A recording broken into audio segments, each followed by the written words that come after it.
Hello नमस्कार दोस्तों, मैं विराज बैट एजुकेशन चैनल पर एक बार फिर से आप सभी प्यारे बच्चों का हार्दिक अभिनंदन और स्वागत करता हूं। कैसे हैं आप सब? आशा करता हूं कि अच्छे होंगे। ठीक है, तो चलिए, जैसा कि आप जानते हैं बच्चों कि आपको रीजनिंग और मैथ की मैं प्रैक्टिस क्लास दे रहा हूं मैराथन के रूप में। मैं आपको थंबनेल पे मैराथन की क्लास लिख करके दे रहा हूं और प्रैक्टिस करा रहा हूं, यानी कि आपको जो भी पढ़ा चुका हूं उसके बेस्ट क्वेश्चंस जो भी आपके एग्ज़ाम में पूछे गए हैं उनकी मैं प्रैक्टिस करा रहा हूँ। ठीक है बच्चों, तो आप लोग ज़्यादा से ज़्यादा संख्या में जुड़ने की कोशिश कीजिए, क्योंकि आपको ये जो पेड कोर्स होता है ना, वो पेड कोर्स मैं आपको फ्री में ही यूट्यूब पे पढ़ा रहा हूँ, और वो भी टॉपिक वाइज तो मैंने पढ़ाया ही है। जो पढ़ाया है आपको यहाँ पे सिलेक्शन बेस्ड जो भी क्वेश्चंस होते हैं वो मैं आपको दे रहा हूँ। ठीक है ना, इसमें बहुत ही मेहनत लगती है बच्चों, और आप ही लोगों के लिए ये सब किया जा रहा है, और अगर आप लोग नहीं देखते हैं तो थोड़ा सा दुख तो होता है। ठीक है ना, चलिए मैं आगे बढ़ता हूँ, देखता हूँ पहला क्वेश्चन क्या कहता है। एक आदमी अपने वेतन का, देखिए मैं लॉजिकल क्वेश्चंस लेकर के आया हूँ जो कि आपके एग्जाम में पूछता है, बच्चे जो है घबरा जाते हैं। ठीक है ना, क्या कहता है? एक आदमी अपने वेतन का, एक आदमी है अपने वेतन का 60%, देखिए परसेंटेज का क्वेश्चन है, घर के खर्च पर, घर के खर्च पर 20% किराए पर खर्च करता है, 20% किराए पर खर्च करता है।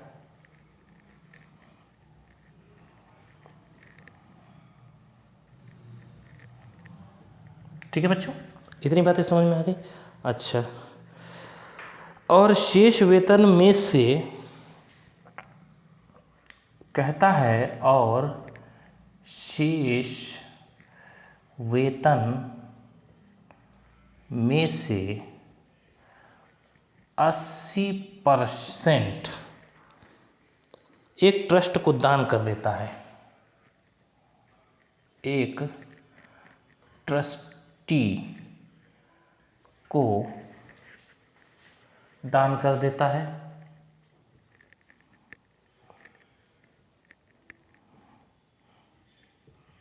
ठीक है बच्चों, क्या करता है? दान कर देता है। तो पूछ रहा है तो उसका वेतन कितना होगा? नहीं नहीं नहीं सॉरी, देता है यदि उसके पास 20,000 रुपये बचते हैं, यदि उसके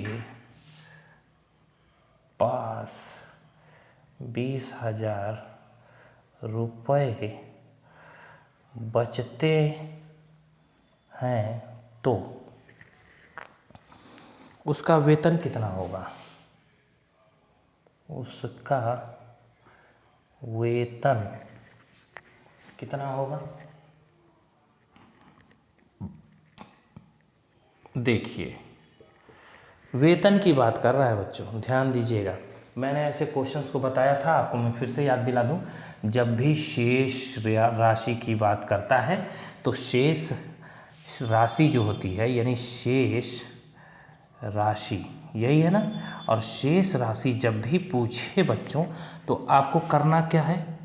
हर अपान अंश,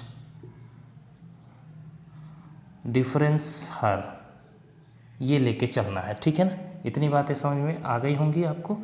चलिए, इतनी बातें जब आपको समझ में आ गई तो अब मैं क्वेश्चंस को सॉल्व करता हूँ। इसमें लॉजिक है, देखिएगा।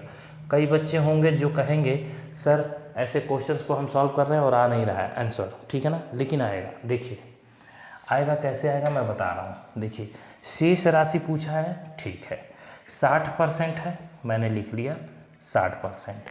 घर के खर्च पर 20% किराए पर खर्च किया, लेकिन उसमें नहीं कह रहा है कि शेष 20% किराए पर, फिर शेष वेतन में से 80% ट्रस्टी पर, नहीं। कहता है 60% घर के खर्च पर, 20% किराए पर, मतलब दोनों मिला करके। देखिए 20% इसको भी मिला दीजिए तो अब कितना हो गया? ये 80%। अब ये 80% हो गया। अब 80% का परसेंट जब हटाएंगे बच्चे तो कितना हो जाएगा? मैंने बताया था 100 से भाग देंगे, ये देखिए, ठीक है ना, 2 चौके 8, 2 पचे 10, कितना आ गया 4/5, इतना आ गया। और एक 80 यहाँ पे भी है, ध्यान दीजिएगा। तो यानी इसी 80% का ये भी हो गया, तो मैं इसको भी लिख लेता हूँ 4/5, लिखा गया, ठीक है ना। इसको भी वही करना होगा, 80/100, ठीक है। अच्छा, हर, तो मैं अब लिखता हूँ इसका हर क्या है 5 है, और बटे में अंश माइनस हर, 5 में से 4 गया 1, गुणे वही चीज़ यानी 5/1 गुणे कितना बचाया है बच्चों 20,000, ठीक है ना। अब देखिए 5 पचे 25, कितना हो गया 25 हो गया, और गुणे 20, 1 2 3, 25 दूना 50 और 4 0, कितना हो गया 50, 1 2 3 4 0, क्या है रुपया। ध्यान दीजिएगा, यही है आपका आंसर, ठीक है ना। अगर आप इसको अलग अलग करेंगे तो गलत आ जाएगा, ठीक है ना। जैसे 60% को अलग काटेंगे, 20% को अलग काटेंगे, तो जो आप अंश और हर का कॉम्बिनेशन लेके चलेंगे तो गलत आएगा। क्यों आएगा, वो इसलिए क्योंकि 60% घर पे और 20% किराए पे, वो दोनों को मिला करके 80% खुद हो रहा है। और अगर इसका अलग अलग परसेंटेज करने लगेंगे तो पता चलेगा ये अन्य पे खर्चा किया, ये अलग खर्चा किया है, उस राशि में से वो खर्चा नहीं हुआ है, ठीक है ना। तो इतनी बातें आपको ध्यान में रखनी है। और ये तो है आपका शेष राशि, ठीक है ना। चलिए, तो ये एक लॉजिकल क्वेश्चन था जो मैं आपको पहले भी बता चुका हूँ, लेकिन एग्जाम में इस तरह से पूछेगा तो आप इसमें कंफ्यूज हो जाएंगे। तो इसके लिए बस आपको यही करना है कि 60% घर का खर्चा और किराए का खर्चा दोनों को मिला करके उसके बाद उसके परसेंटेज को हटाइएगा। उसके बाद जो मैंने कहा हर बटे अंश माइनस हर करिएगा और आपका आंसर आपके सामने होगा, ठीक है। चलिए,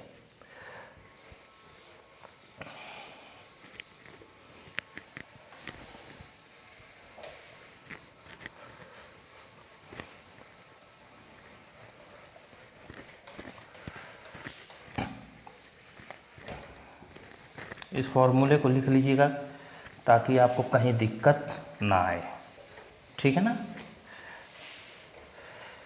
मैं क्यों इस क्वेश्चंस को लेकर के आया था, क्योंकि मैं जानता था कि कई बच्चे हैं जो यहाँ पे फंसेंगे, ठीक है ना। चलिए, मैं आगे देखता हूँ, अगला क्वेश्चन लेके चलता हूँ। आगे का क्वेश्चन क्या कहता है, ठीक है। चलिए, आगे का क्वेश्चन है बच्चों, ए और बी किसी काम को क्रमशः, ए और बी किसी कार्य को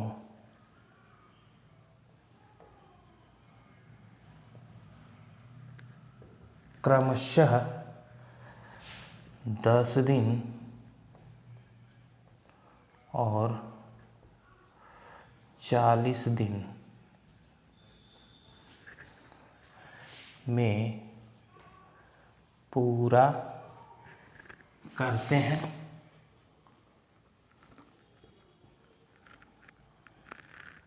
यदि दोनों साथ मिलकर कार्य को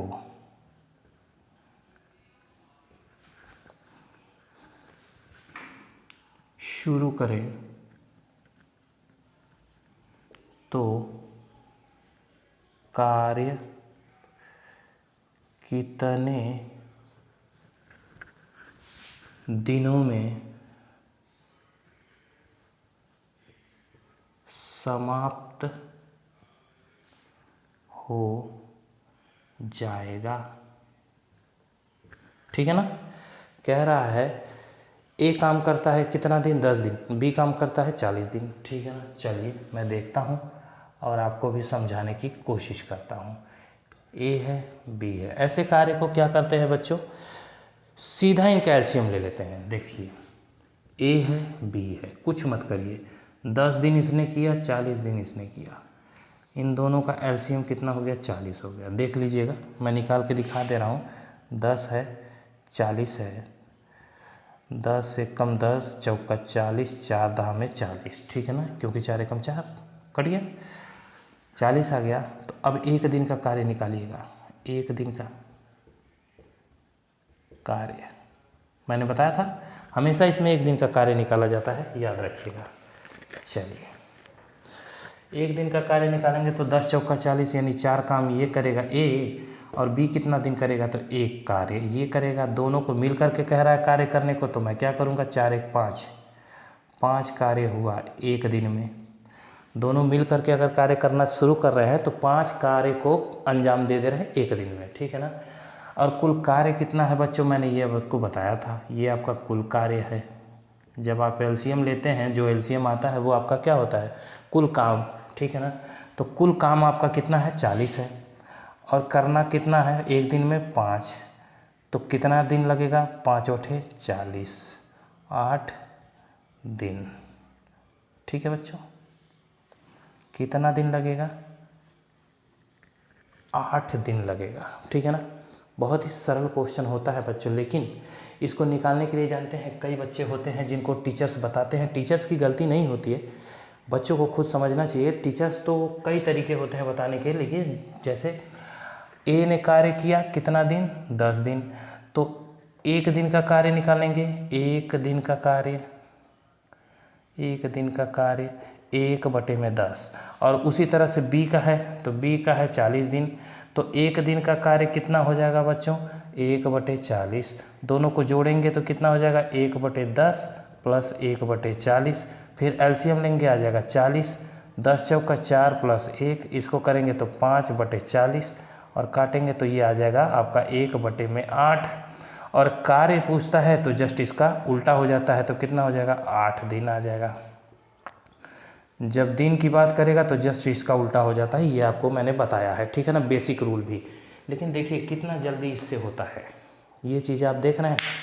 तो बेसिक रूल अपनाने को तो अपनाया जा सकता है बच्चों, मैं ये नहीं कह रहा हूँ, बेसिक रूल बहुत अच्छी चीज़ है, लेकिन ये कंपटीशन है, क्या है, कंपटीशन है, और कंपटीशन में हमें शॉर्ट तरीका अपनाना है कि जितनी जल्दी हम कर सकें, ठीक है ना। चलिए, और ये सारी चीज़ों की प्रैक्टिस मैं करा तो रहा हूँ, मैंने ऐसा नहीं है कि क्लास नहीं दिया है, मैंने इन सब की क्लास आपको दी है, ठीक है ना, मैंने सब कुछ पढ़ाया है। आप चाहें तो इसके टाइप 1, टाइप 2, टाइप 3 जितने भी टाइप होते हैं उन सबको देख सकते हैं, ठीक है ना।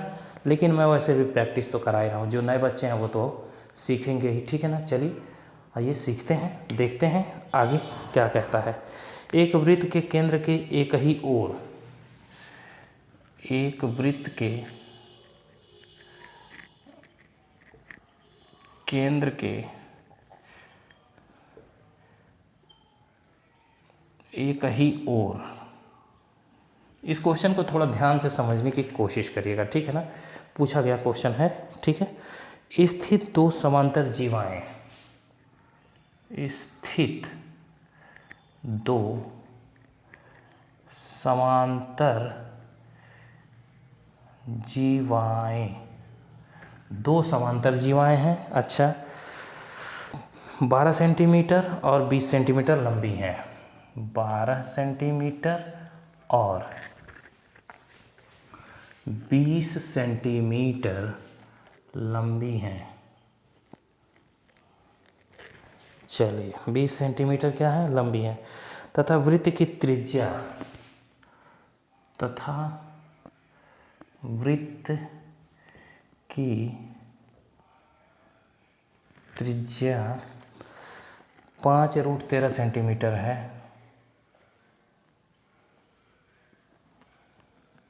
ठीक है बच्चों, 5√13 सेंटीमीटर है। जीवाओं के बीच की दूरी कितनी है, जीवाओं के बीच की दूरी कितनी है, ठीक है ना। इतनी बातें समझ में आ गई। चलिए मैं एक फिगर बनाता हूँ और उसके माध्यम से समझते हैं, ठीक है ना। ये है आपका वृत्त, ठीक है ना, इसमें 2 जीवाएं हैं, ठीक है ना। मान लीजिए ये सेंटर है, तो सेंटर पे आपका O है, ठीक है ना। तो 2 जीवाएं हैं, तो एक ये होगा और एक ये होगा, ठीक है ना। अच्छा, यहाँ पे ऐसे परपेंडिकुलर खींचेंगे, ठीक है ना।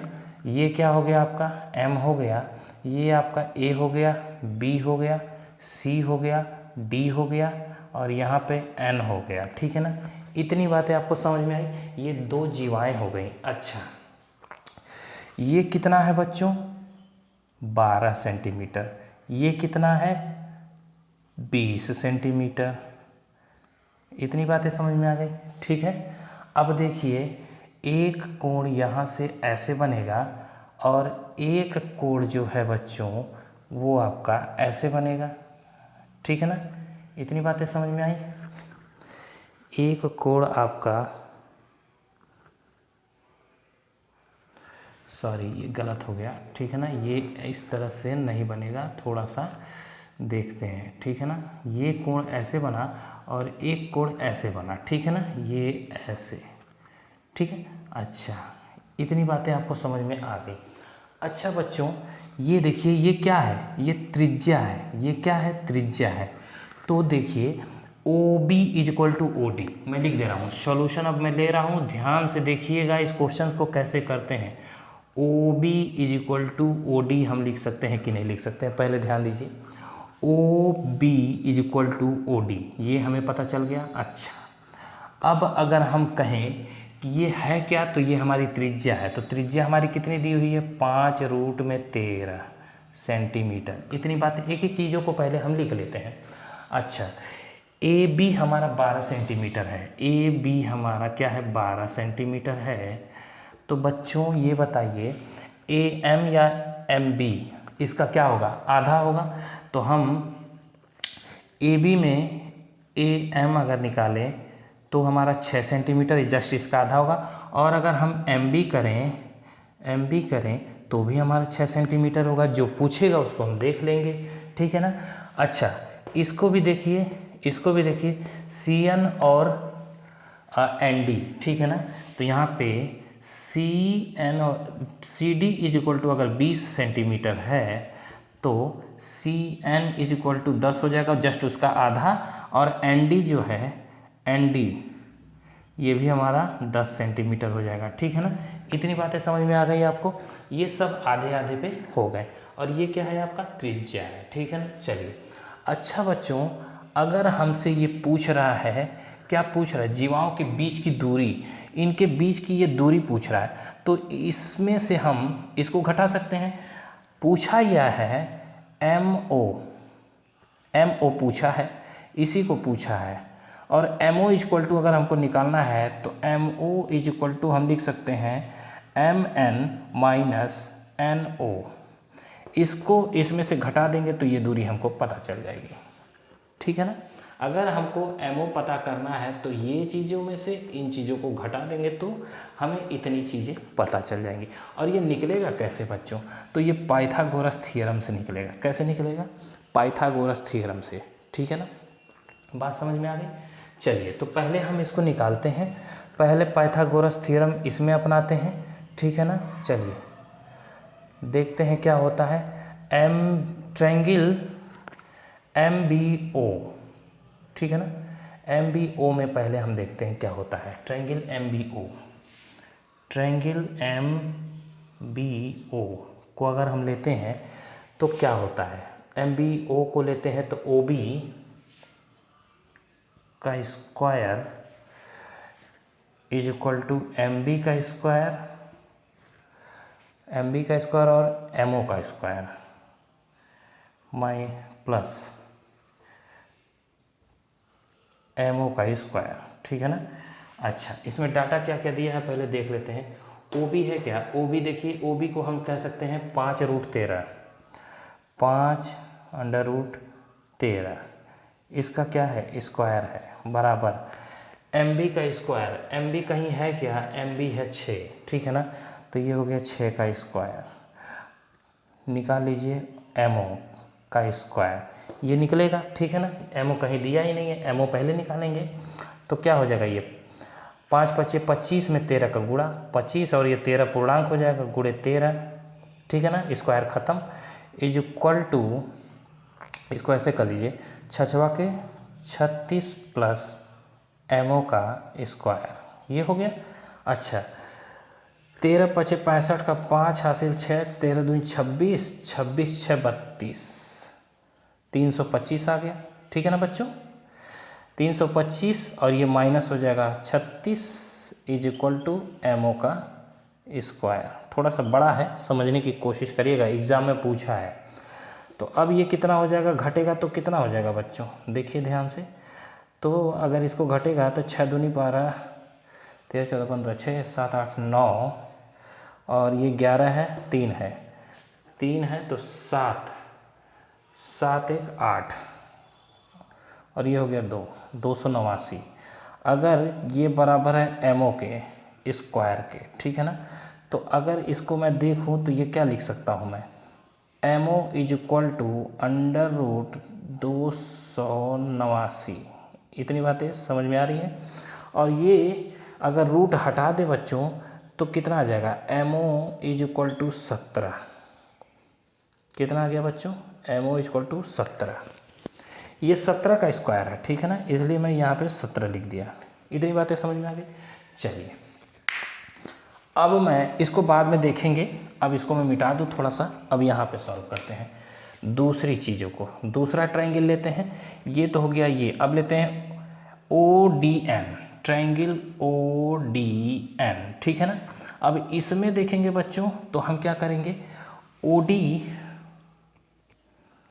का square is equal to N D का स्क्वायर माइनस ओ एन का स्क्वायर, ठीक है ना।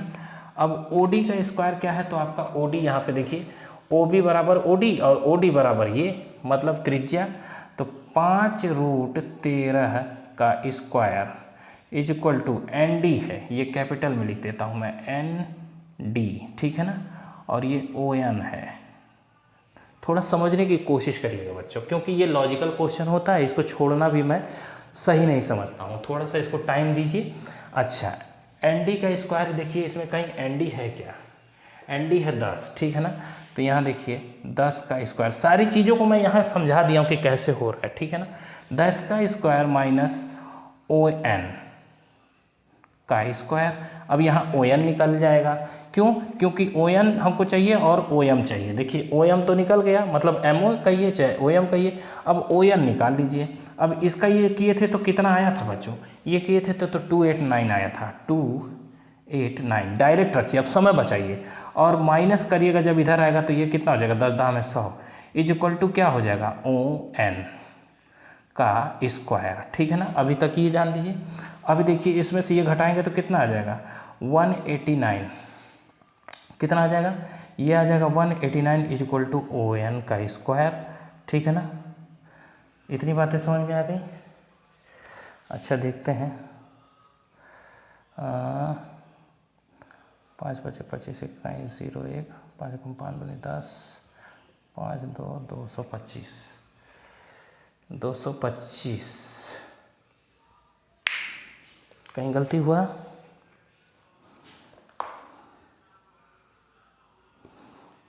$325 आना चाहिए।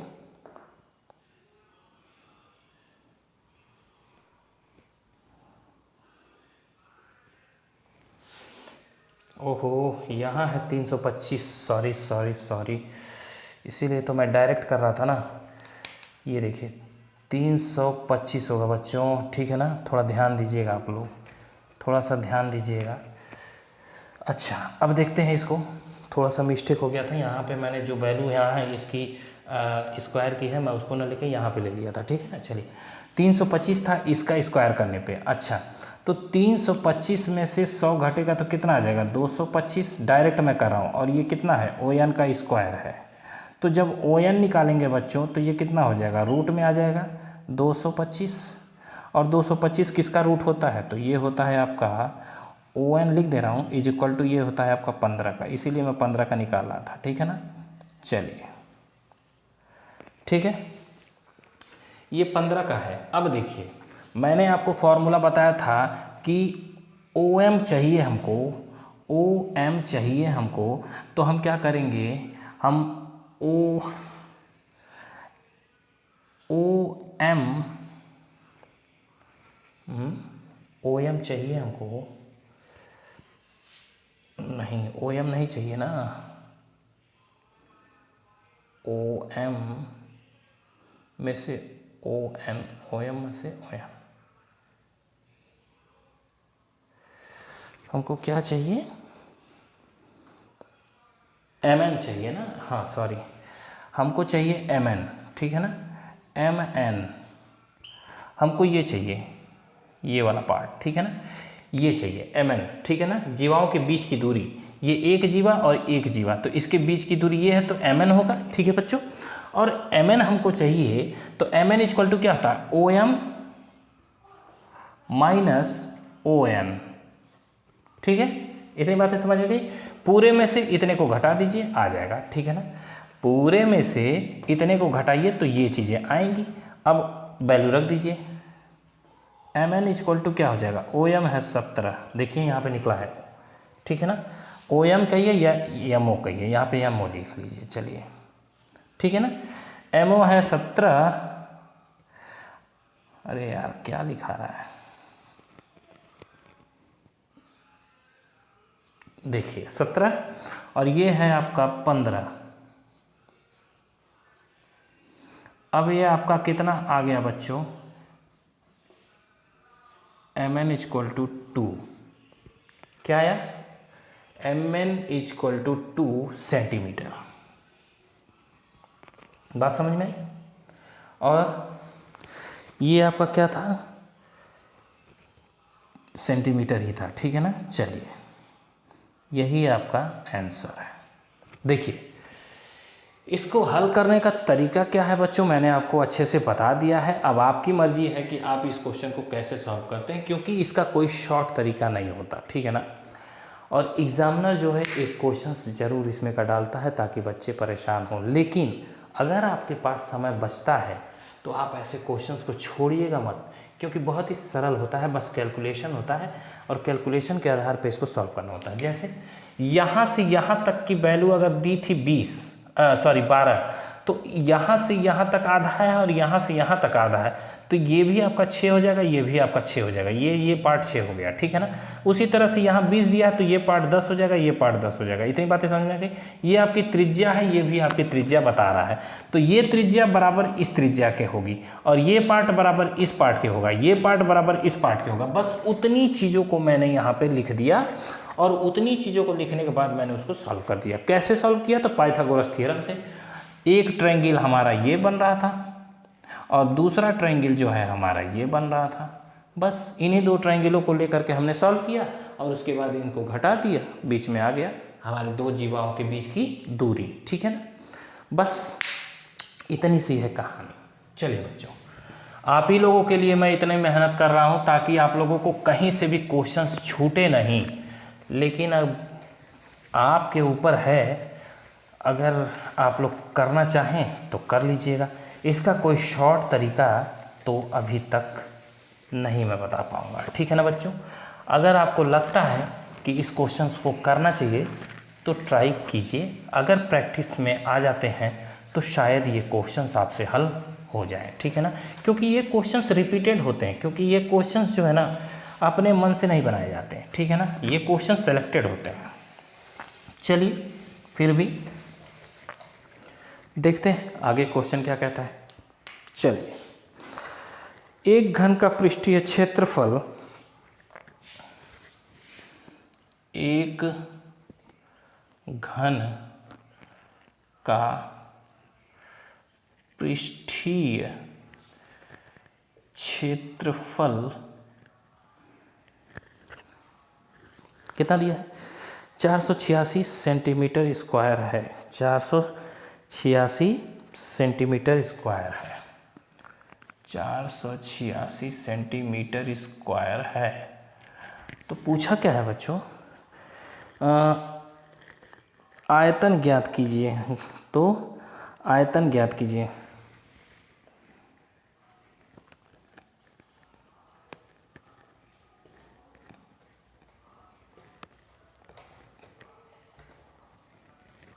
ठीक है, इतनी बातें समझ में आ गई। चलिए मैं सॉल्यूशन बताता हूँ। घन का पृष्ठीय क्षेत्रफल, देखिए मैं लिख के बता रहा हूँ, घन का पृष्ठीय क्षेत्रफल, अब ऐसे लिख दूँ शॉर्ट में क्षेत्रफल को, दिया हुआ है 486। इतनी बातें समझ में आ रही है? 486 आपका दिया हुआ है, ठीक है भैया, 486 आपका दिया हुआ है, मैं मान लेता हूँ, ठीक है ना, 786 नहीं है, 486 है।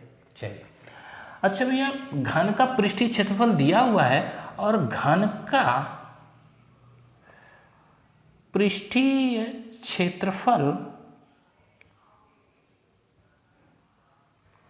घन का पृष्ठीय क्षेत्रफल होता भी है बच्चों, फॉर्मूला क्या होता है, 6a², ठीक है, 6a²। अच्छा, तो यानी कि ये दिया हुआ है फॉर्मूला और उसके बदले ये हमको पहले से दे दिया है, तो भैया हम क्या करेंगे, इसको हम करेंगे क्या, 486 बराबर है 6a² के, कुछ करना है ही नहीं, दे दिया है तो हमने कर लिया। अभी तो आयतन हमको निकालना है, आयतन हम बाद में निकालेंगे। अच्छा, वो क्यों हम कर रहे हैं, क्योंकि यहाँ देखिए, अगर मैं कहूँ घन का आयतन बराबर होता क्या है, तो a का क्यूब होता है बच्चों, क्या होता है, a का क्यूब होता है। तो भैया हमको a की वैल्यू यहाँ से पता चलेगी तभी तो हम रखेंगे, ठीक है ना, इसलिए जो पूछे उसको पहले दिमाग में रखिए कि वो सूत्र क्या है, तो a की क्यूब है, यानी a हमको लाना होगा किसी तरीके से, तो a लाना है, तो यहाँ पे देखिए घन का पृष्ठीय क्षेत्रफल होता क्या है, 6a² होता है, और घन का पृष्ठीय क्षेत्रफल दिया हुआ है, तो 486 बराबर है 6a² के, किसके, 6a² के। बात समझ में आ गई? तो भैया इसको a की वैल्यू निकालिए, हम निकालते हैं, ठीक है ना। तो देखिए a² =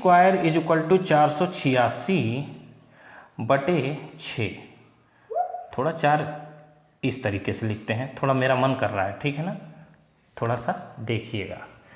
अच्छा, ये हो गया। अब इसको काटिए, इसको ऐसे डायरेक्ट काट देते हैं, तो कितना आ गया, a² =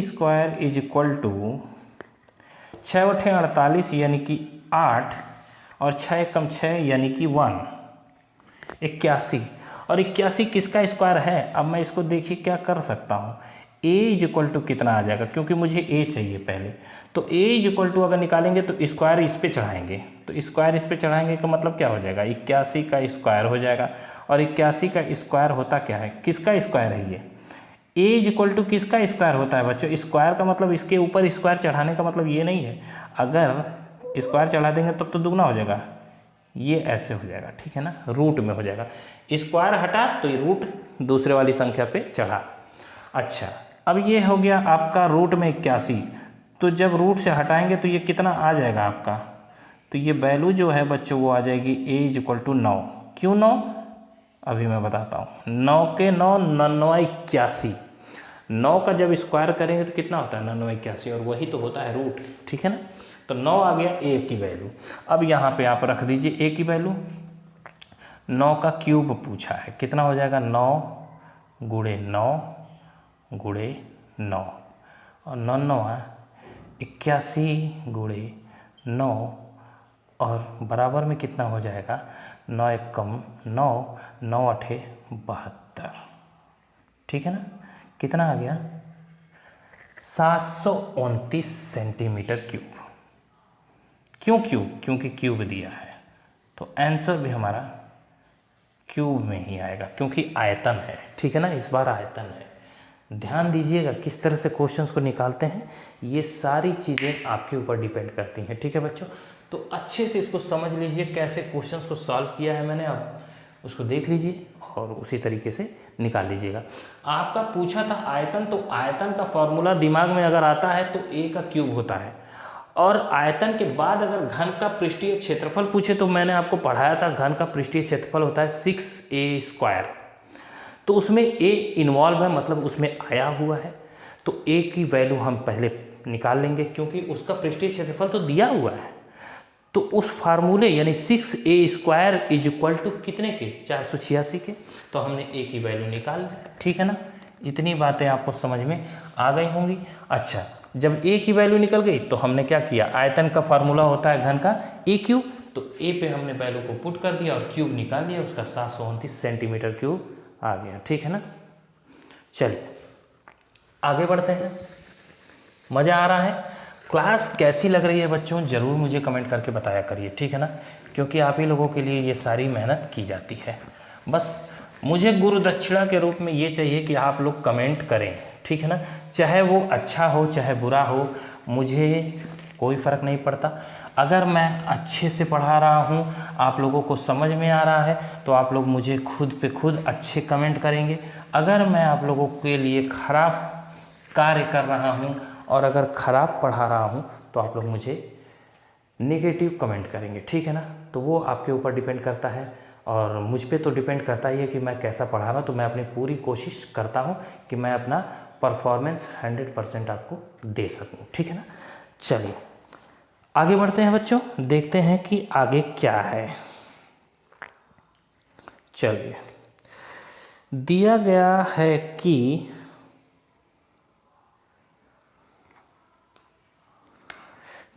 कि दो समरूप त्रिभुजों, दिया गया है कि दो समरूप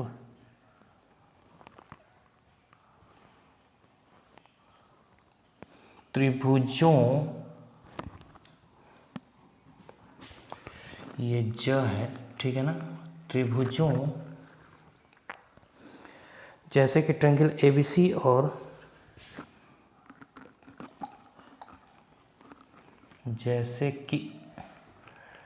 ट्रायंगल एबीसी और ट्रायंगल डीईएफ, ठीक है ना, दो ट्रायंगल दिया हुआ है। ठीक है, दो ट्रायंगल है बच्चों, ट्रायंगल ऐसे, ठीक है ना। अच्छा, ये हो गया कि परिमाप क्रमशः के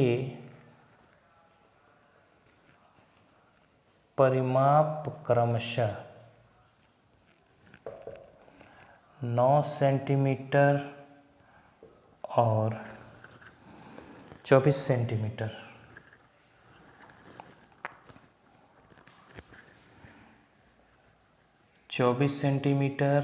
और 9 सेंटीमीटर हैं। ठीक है। चलिए, तो ट्रायंगल एबीसी और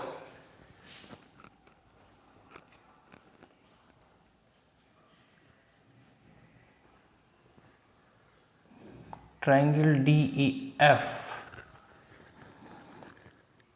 के क्षेत्रफलों के बीच का अनुपात ज्ञात करें। के क्षेत्रफलों के बीच अनुपात ज्ञात करें। ठीक है ना, बात समझ में आ रही है? ठीक है, चलिए देखते हैं क्या कहता है।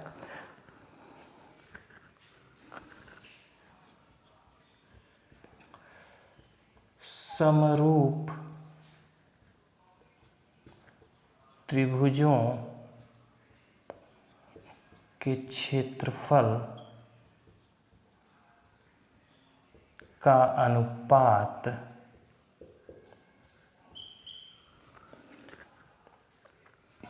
इनके परिमाप के, ठीक है ना, किसके परिमापों के अनुपात के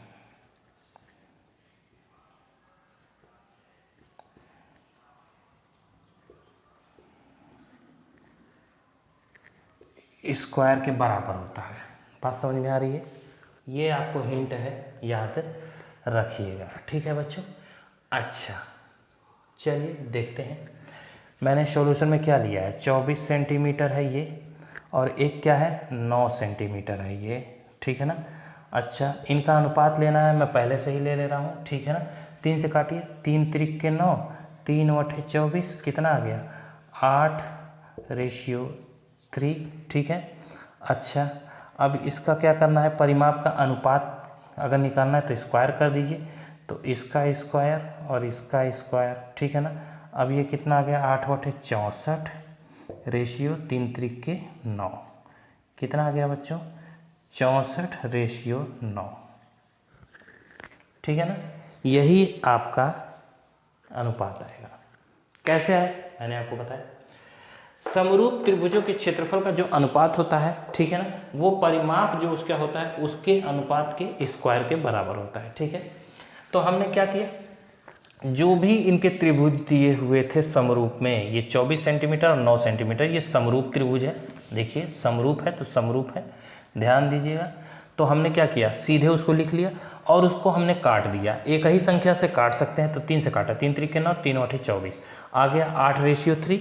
अब क्या कहता है, हमको परिमाप उसको चाहिए, परिमाप चाहिए तो परिमाप के अनुपात के स्क्वायर के बराबर होता है। तो हमने क्या किया, इसका स्क्वायर कर दिया और स्क्वायर किया तो हमारे 64 रेशियो 9 जो है ये अनुपात हमें मिल गया, ठीक है ना। बात समझ में आई, कुल मिला के इतनी सी बात है, ठीक है बच्चों। चलिए आगे बढ़ते हैं।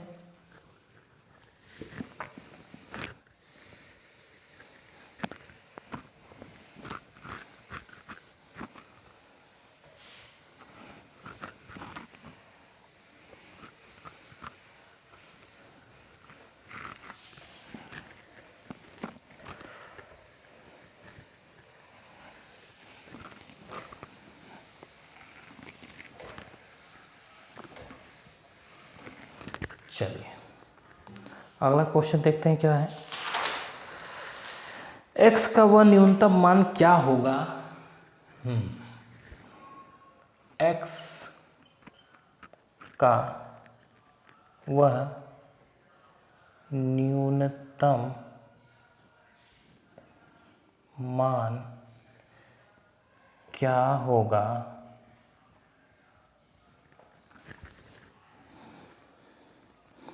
जिससे 5 अंकों वाली संख्या, जिससे 5 अंकों वाली संख्या, ठीक है ना, 5 अंकों वाली संख्या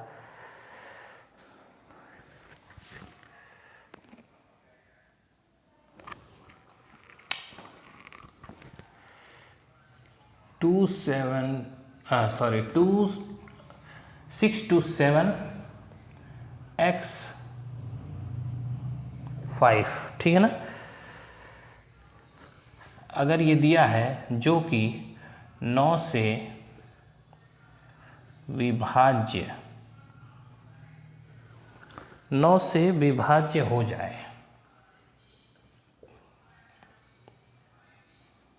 ठीक है ना, 9 से क्या हो जाए, विभाज्य हो जाए। x का वह न्यूनतम मान क्या होगा जिससे 5 अंकों वाली संख्या 627 x 5 जो है दिया हुआ है 5 अंकों की, 1 2 3 4 5, 9 से विभाज्य हो जाए, ठीक है ना, 9 से विभाज्य हो जाए। अच्छा ऑप्शन में दिया हुआ है 4 7 9, नहीं 9 नहीं है, 3 2, यही दिया ना, ऑप्शन में दिया है। अच्छा 9 भी दिया है, ठीक है ना। 3 दिया है कि नहीं दिया, दिया है, 3 है, 2 नहीं है, 9 है। चलिए ले लीजिए, ठीक है। आइए देखते हैं, ऐसे क्वेश्चंस को सॉल्व करना बहुत ही आसान होता है बच्चों, मैं आपको बताता हूँ। देखिए कुछ है नहीं इसमें, 5 अंकों की संख्या यही है, तो क्या करेंगे हम, 6 2 7 x 5 लिख लिया। कहता है 9 से विभाज्य होना चाहिए। अब 9 से विभाज्य होने चाहिए तो इसका मतलब कैसे भाग दें भैया, 9 से तो ये भाग देंगे तो ऐसे तो पता चलेगा नहीं क्योंकि उसके साथ यक्स कोफिशिएंट है। अच्छा जब यक्स कोफिशिएंट है तो हम क्या करेंगे, इनका योग करेंगे। इनका क्या करेंगे, योग करने पर जहाँ पे विभाज्य शब्द आए वहाँ योग कर दीजिए। 6 + 2 + 7 + x + 5, x को मत छोड़ दीजिएगा, यक्स को मत छोड़िएगा, उसको भी लेके चलिएगा, ठीक है ना। चलिए देखते हैं क्या होता है। हो गया। अब जब इसको सॉल्व करेंगे तो कितना आ जाएगा, 6 के 6, 6 दूनी 12, 13, 14, 15, 15 5 20, x + 20 हो गया। अब आप ऑप्शन को चेक करिए, x की जगह ऑप्शन रखिए 4 रखेंगे प्लस 20 करेंगे तो कितना हो गया 24। 9 से कटेगा, नहीं कटेगा। 9 त्रिके 27, 9 दूनी 18, नहीं कटा, ये वाला गलत है। अब इसकी जगह रखिए 7, 7 को देखिए 27, 9 त्रिके 27 पास है। तीसरा भी देख लेते हैं, 3 रख के देखिए 23, 9 से कटेगा, 9 का 18, 9 त्रिके 27, नहीं कटेगा, ये भी गलत है। इसका मतलब ये भी गया। 9 को रखिए, आएगा 29, कितना आएगा बच्चों 29। 9 को 9 दूनी 18, 9 त्रिके 27, 28, 29 नहीं कटेगा, ये भी गलत। मतलब राइट आंसर हमारा क्या है 7 है। कुछ चीज़ों को ऑप्शन के ज़रिए भी चेक करना ज़रूरी है। जहाँ पे यक्स की वैल्यू अगर दी हुई हो, उस यक्स की जगह पे हम ऑप्शन को रख करके जल्दी से आंसर को पा लेते हैं। ठीक है बच्चों, बात समझ में आ गई। चलिए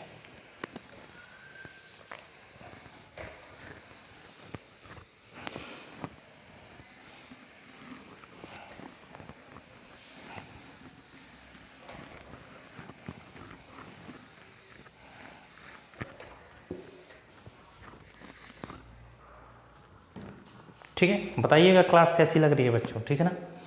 चलिए मैं आगे बढ़ता हूँ, आगे देखता हूँ कि आपके लिए क्या कर सकता हूँ। एक रेल ने अपनी यात्रा के पहले 60 किलोमीटर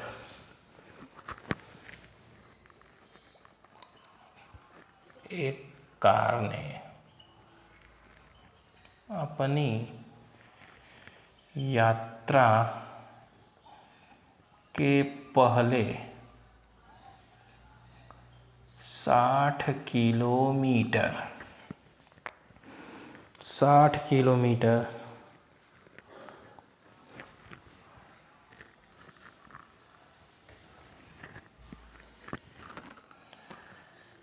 40 किलोमीटर प्रति घंटे की चाल से तय की, ठीक है ना।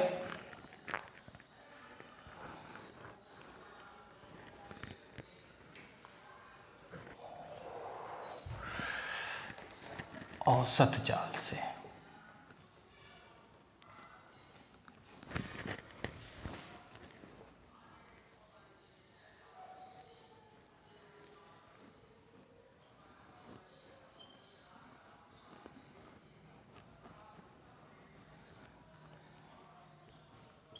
ठीक है, औसत चाल से तय की। अच्छा, शेष यात्रा यानी 90 किलोमीटर,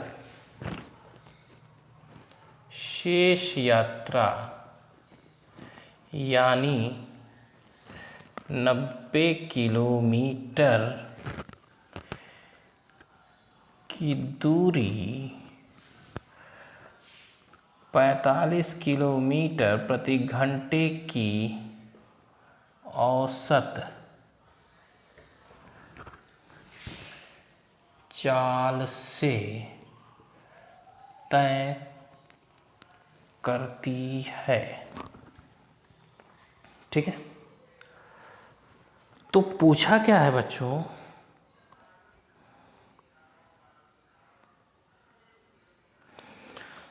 पूरी यात्रा के दौरान,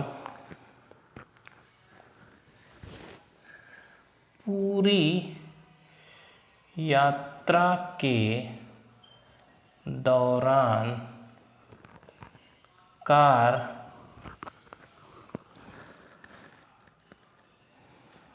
की कुल औसत गति कितनी थी, कि कुल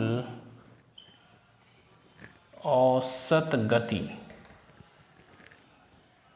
औसत गति कितनी थी।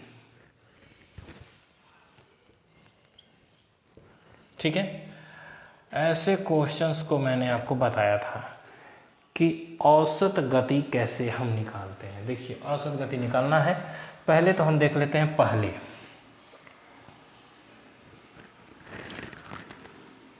पहले यात्रा की दूरी 60 है और पहले यात्रा की चाल 40 है। ठीक है ना, तो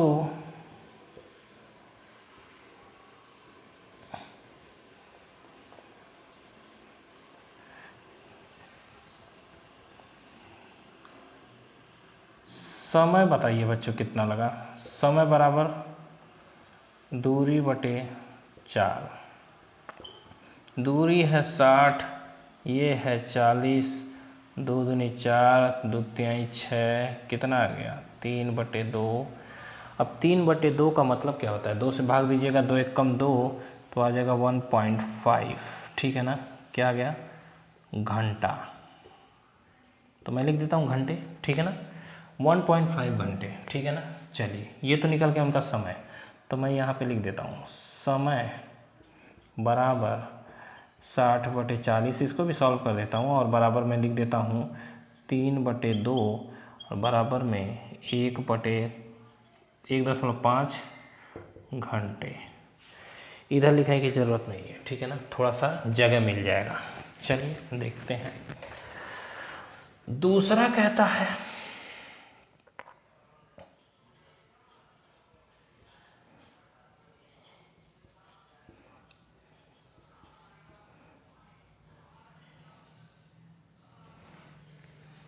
अब मैं डायरेक्ट निकालूं इसको, दूसरे यात्रा द्वारा लिया गया समय। डायरेक्ट निकालते हैं, दूरी बटे 4, दूरी बटे 4 बराबर कितना था, ये 90 था, ये 45 था, 45 दूना 90 यानी कि 2 घंटे। ठीक है, इतनी बातें समझ में आ गई। ये 2 घंटा आ गया, ये 1.5 घंटा आ गया। अब ये दोनों जो समय लिए हैं बच्चों कितना लिए हैं, अब ये देखेंगे हम। देखिए क्या पूछा है, औसत गति यानी औसत चाल, औसत चाल बराबर क्या होता है, कुल दूरी बटे कुल समय। अब जब कुल समय बोला है तो इन समय को भी जोड़ दीजिए और दूरी को भी जोड़ दीजिए। तो यहाँ क्या हो गया, औसत चाल बराबर कुल दूरी हमारी कितनी है 60 + 90 और बटे कुल चाल हमारा कितना, समय कितना है 2 + 1.5। इतनी बातें समझ में आ गई। ये कितना हो गया 9 × 6 = 15 यानी कि 150। और ये कितना हो गया 2 × 1 = 3, 3.5। ये कितना हो जाएगा 1500।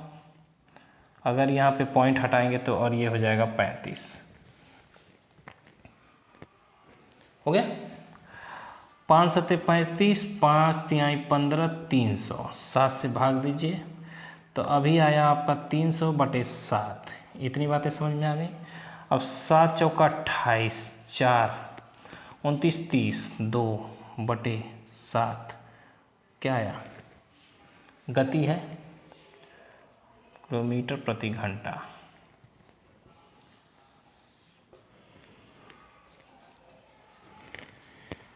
औसत चाल है इसलिए किलोमीटर प्रति घंटा। मैं देख लूँ जरा सा वीडियो आ रही है कि नहीं आ रही है।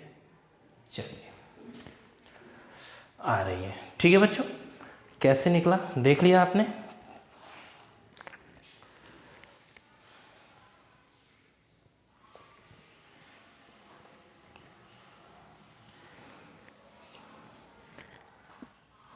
ठीक है ना, 1500/35 आएगा।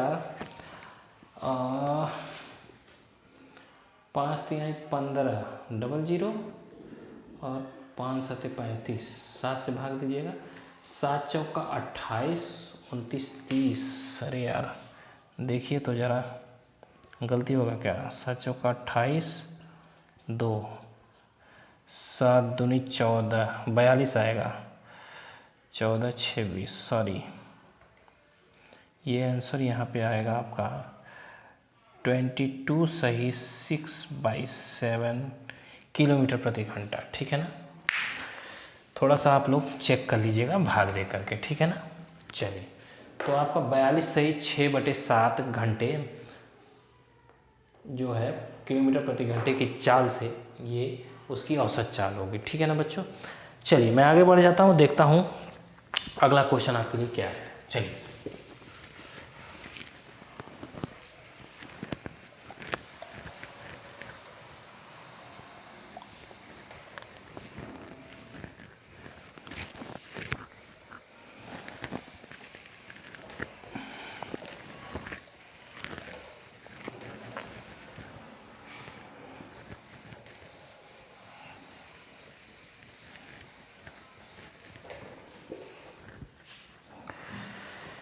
चलिए आगे बढ़ते हैं, देखते हैं क्या है क्वेश्चंस। 3 + 28 भागे 35।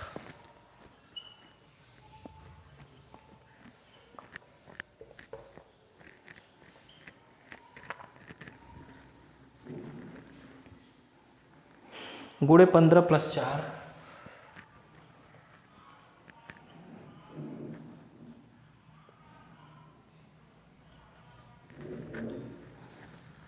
-3 गुणे 4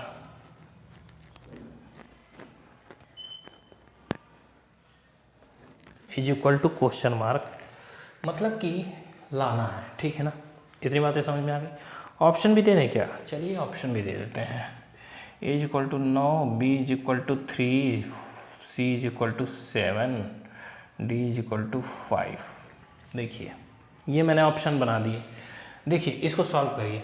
अभी आपको ये समझ में नहीं आ रहा होगा कि ये तो बहुत सरल है, लेकिन मैं क्वेश्चंस को जब भी लेता हूँ तो उसमें कुछ लॉजिक होता है बच्चों। देखिएगा ये देखिए 3+ इसको भाग देना है 35 से, भाग देना है 28 में। बड़ा ये है छोटा ये है, भाग ही नहीं जाएगा। मतलब अगर मैं 35 से इसको भाग दूँ तो ये भाग जाएगा नहीं। तो देखिए क्या होता है, अब मैं लॉजिक समझा रहा हूँ। 35 8 8 5 40 का 0 हासिल 4, 8 3 24, 25 26 27 28, 280। ये 28 है, 280 इसको बना रहा हूँ। देखिए कैसे 280 होगा तो 8 बार जाएगा, और 35 से भाग देंगे तो ये दशमलव में जाएगा। तो यानी क्या हो जाएगा, ये 0.8 हो जाएगा। बात समझ में आ रही कि नहीं आ रही है? बात समझ में आ रही है। देखिए कैसे, अगर हम 28 को भाग देंगे 35 से, अब देखिए मैं इसको बेसिक्स तौर पे समझा रहा हूँ, आप समझने की कोशिश करिए। देखिए अब 35 से भाग देना है 28 को, तो इतना लॉजिक लगाइए। देखिए अब 35 से भाग जाएगा नहीं तो क्या करेंगे, पॉइंट लगाएंगे, 0 बढ़ाएंगे। अब 8 बार जाएगा, 280 कट जाएगा। कट रहा था ना, 8 बार गया था, 0.8 आया। तो अब मैं इसको 0.8 लिख सकता हूँ। 0 का कोई मतलब नहीं है, लेकिन लिख दे रहा हूँ। ठीक है ना, थोड़ा अच्छा लगे। चलिए लिख दिया। अब गुणे, लॉजिक है कि नहीं है? क्योंकि कई बच्चे जो है ना, जब भाग नहीं जाता है ना तो वो भाग जाते हैं जब इसमें भाग नहीं जा रहा होगा ना बच्चों, तो वो ही भाग जाते हैं, मतलब क्वेश्चन को ही भगा देते हैं। ऐसा नहीं करिएगा, बहुत ही सरल क्वेश्चन होता है। देखिए गुणे 15 + 4 - 3 × 4, कुछ छूटा तो नहीं? 35 से भाग दिया था, 15 उतार लिया, 4 उतार लिया, 3 उतार लिया, 4 उतार। ठीक है, अब देखिए इसको क्या किया, 3 प्लस इसको गुणा करिए। अब देखिए 0.8 है, 15 से गुणा कर दीजिए, कितना होगा, 8 5 40 का 0 हासिल 4, 8 एकम 8। ठीक है ना, 8 5 40 का 0 हासिल 4, 8 एकम 8 4 12, हासिल 4 है ना, तो 12 120 आ गया। पॉइंट एक जगह पे है, पॉइंट लगाया, ये 0 हट गया, मतलब पूर्णांक हमारा 12 आ गया। तो अब हम इसको लिख सकते हैं 12। खत्म कहानी, पॉइंट वॉइंट का कोई किस्सा ही नहीं रहा। ठीक है ना, इसीलिए कहता हूँ डरने से अच्छा है कि उसको सॉल्व करिए। ठीक है ना, अच्छा ये 12 आ गया, 12 हो गया। अब क्या करना है, +4 है, माइनस 4 तिहाई 12 है, डायरेक्ट कर लीजिए। अब 12 13 14 15, 15 +4 -12, 15 4 19 -12 = 7। 12 में से 7 जाए, सॉरी 19 में से 12 जाए 7 आएगा, ठीक है ना, क्योंकि 12 7 19 होता है, ठीक है। तो 7 आया, ऑप्शन में देख लीजिए, राइट आंसर हमारा सी है, ठीक है ना। तो घबराने से काम नहीं होता है बच्चों, सामना करना चाहिए, ठीक है ना। इसीलिए मैं कहता हूँ हर क्वेश्चंस का सामना जरूरी है। और ये आपको सोचिए 2 नंबर देके जाएगा। अगर यही छोड़ देते, कुछ है नहीं इसमें, तो आपके माइनस मार्किंग तो नहीं होती क्योंकि आप छूते ही नहीं, लेकिन 2 नंबर तो कम हो जाते हैं, ठीक है ना। और सिलेक्शन के लिए एक ही नंबर काफ़ी होता है, ठीक है ना। चलिए, यदि रेखा P का समीकरण, यदि रेखा P का समीकरण, ठीक है, x + y = 5, x + y = 5 है, ठीक है।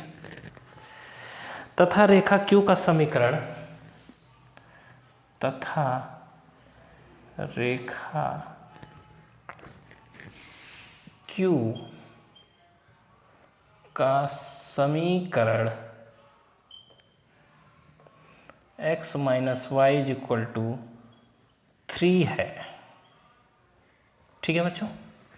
क्या है, 3 है।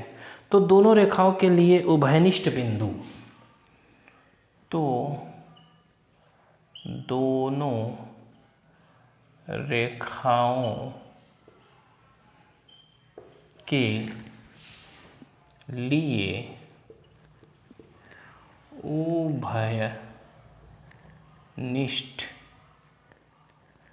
उभयनिष्ठ बिंदु ज्ञात करें, ठीक है ना।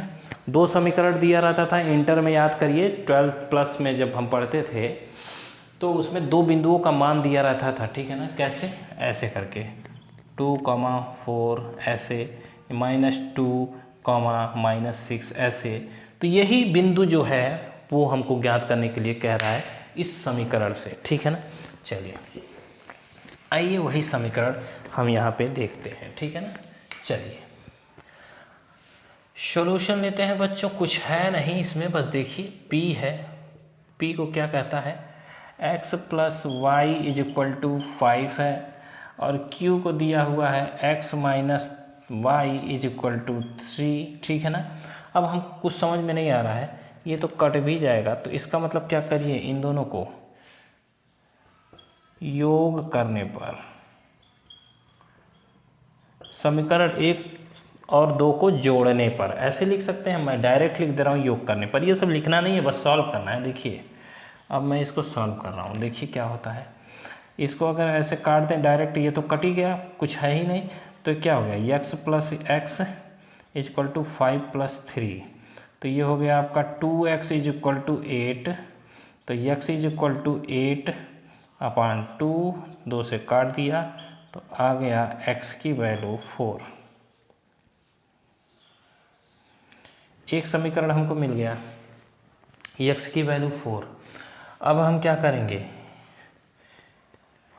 ये जोड़ करने पर लिख दीजिएगा, इक्वेशन 1 में रख दीजिए, इक्वेशन 1, ये इक्वेशन 2, तो इक्वेशन 1 में रखिए, इसमें रखिए, देखिए x + y = 5 है, x की वैल्यू कितनी है, 4 आई हुई है, देखिए यहाँ पे आई है 4 + y = 5, तो y = 5, 4 इधर जाएगा तो -4, तो y = 1।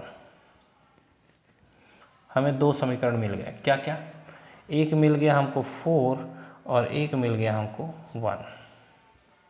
ऑप्शन में यही दिया होगा, आप टिक मारिए और आगे बढ़िए, ठीक है बच्चों।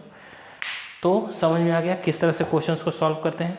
तो बस आज की वीडियो में इतने ही क्वेश्चंस मैं सॉल्व करा पाऊँगा, ठीक है ना, क्योंकि ज़्यादा समय हो गया है। मिलता हूँ अगली क्लास में। आप लोग अच्छे से तब तक प्रैक्टिस करते रहिए। जिन लोगों का एग्ज़ाम कल है उसके लिए मेरी तरफ से बेस्ट ऑफ लक बच्चों। आप लोग अच्छे से तैयारी कीजिए और पेपर को अच्छे से दीजिए, ठीक है ना, शांत होकर के पेपर को दिया करिए, ठीक है ना। चलिए, मैं अविराज आपसे इजाज़त देता हूँ, मिलता हूँ अगली क्लास में। तब तक के लिए जय हिंद, जय भारत।